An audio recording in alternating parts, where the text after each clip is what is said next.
All right, we're taking a look today at the Vantrue N2X Dashcam, or the Nexus 2X Dashcam. So this is going to be a good dashcam, specifically geared towards Uber drivers because, you know, it has that front dashcam, but also you have the interior cam right there on the other side. So everything comes in the box. The only thing that you need to provide would be the micro SD card. And then we'll show you how to get things set up real quick here. So it does come again with everything. So you just take this USB charger here. You can plug this into your car's charger port, and then you just connect this to the DC in right on the GPS mount there. And the nice thing about this is that there is another hole on the other side for a USB-A, so it's not going to hog up the charger port. And then you would stick this onto your car by removing this lining here, and then it's just going to be sticky adhesive on the other side. You stick it right on the windshield, and that's pretty much it. So you can definitely adjust the angle there of this. So it's about maybe 45 degrees on the GPS mount, and then the interior camera will swivel about 90 degrees. All right, so this is a GPS mount, so it's going to track wherever you go, and then it'll display your route in the app. And then you can easily remove the camera from it just by pulling like so. It's real easy. It's magnetic. Put it right back together real easy like that. And say you want to take it inside, that's where this guy comes in, because this is a USB-C data cable, USB-A to USB-C, so you can plug this to your computer to download all the files. So the nice thing about this dashcam, it does feature the Sony STARVIS 2 technology. So that's the technology that allows the image sensor to work well in low light conditions. It also helps with high dynamic range, because if you have something really bright coming at you, it's not going to wash out all the other details. You can still see the details in the darker areas of the image. Basically, better image quality in low light conditions. It's also less grainy. It's also good for motion blur. There's less motion blur with this technology.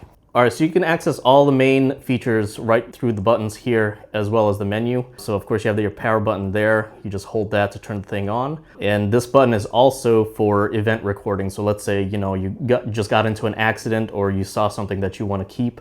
Because this thing does loop record, it's gonna erase all the older loops. But if you press that button on the particular video that you're on, it's going to save it to a special folder where it won't get overwritten. Of course, you're going to have that recording button right there, the camera icon, but that's also how you're going to turn on and off the screen. You have your up arrow for navigating the menus.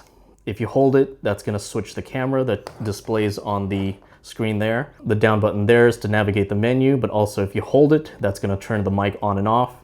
And then the menu button is all the way to the right there. If you hold it, it's going to turn the Wi-Fi on or off. So let's take a look at the onboard menu. All right, so with the main menu, you're going to have three main options. One of them is going to be files, and I'll show you how to download those later using the app. And then you'll have two settings options. So one for the recordings themselves, and one for more generic system settings. So let's start with the recording setup here.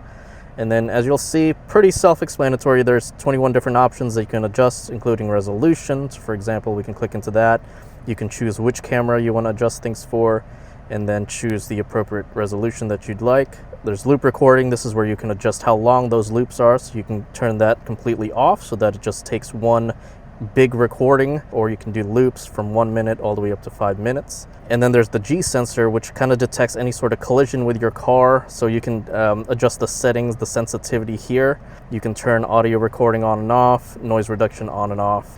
You can turn HDR on and off, which you pretty much would only ever want that on. And then you can rotate the display. You can go into time-lapse mode as well, and other settings like that. And then the more generic settings are in system setup. So this is where you can change the language, you can turn Wi-Fi on and off. And then here's probably the most useful feature here is the voice control. So you can turn that on and off. But the voice control, basically in voice content here, if you click OK, you can see all the different commands that you can say. So here's an example of that.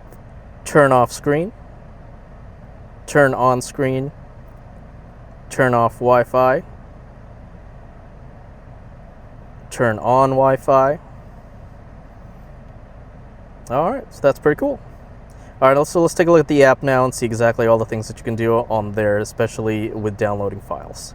All right, okay, so upon first opening the app, you'll see a preview of whatever the camera is recording at the moment right at the top there. But at the bottom there is probably going to be your most useful feature. So that's where you access all your files. So it's going to be in two main files, but before you download anything, they're all going to be in SD card folder.